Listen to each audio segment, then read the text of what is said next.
It's rough weather that's impacted so many millions over the week. And the South was certainly prepared for it. They were warned in advance, but what a night of storms. 34 tornadoes rocked that area on Christmas Day. The previous record had Christmas tornadoes had been 12 in 1969. So when we tell you this was an epic event, it truly was. Take a look at some of the damage. The ABC station in Birmingham sending us some pictures from the Mobile area, and then watch these tornadoes light up the Deep South all the way from Dallas, well to Montgomery. Jackson involved in this outside of New Orleans. Tornado warnings flying all over the Deep South. Last night on Twitter, your pictures were just sending us all the damage. Matt Gutman was landing in Mobile just about the time that those storms got into that area. So Matt, what's it like in Mobile this morning?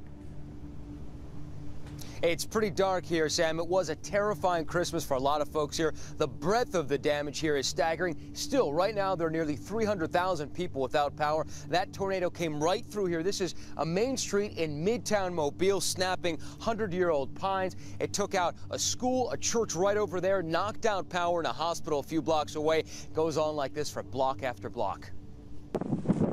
Overnight, dozens of Christmas tornadoes terrorizing the South. Eyewitnesses watching this monster trample through Mobile, Alabama.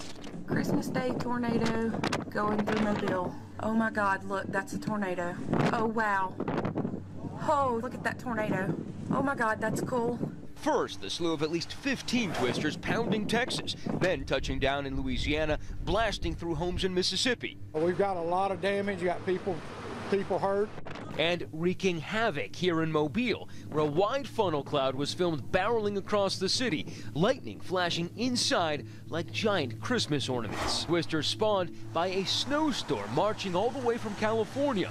The tornadoes triggering these explosions, the Midtown area of Mobile fully blacked out, lit only by the lights of police cruisers. Here in Mobile, thousands still blacked out without power, and across the region, over 250,000 people without power.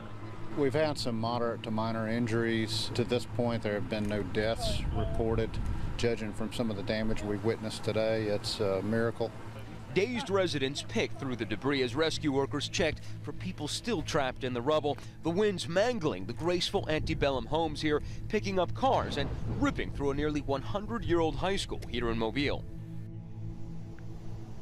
And it's not over yet, Sam. A high wind warning is still in effect here. You know, we talked about the breadth of the damage coming in here last night. We drove through. The only lights for miles around were those of police flashers. And, you know, the power crews we saw out last night are still working on trying to get some power back to the hospital. They haven't even begun to clear main roads in downtown Mobile like this. And all this weather is punching through to Georgia, the Carolinas, and right to you in the Northeast. Sam? Yeah, that's exactly right, Matt. When I saw those first pictures coming out, we just thought the casualty report was going to be much worse than it was. Thankfully, it wasn't that bad. Now we watch these storms start to push their way east, as Matt just mentioned, and notice the target zone for what could be a risk for tornadoes today in the Carolinas. Generally, we look at that in Virginia coastal area and all the way down to North Carolina, just basically touching all of that range from Columbia. I'd take it all the way up toward Richmond during the day today.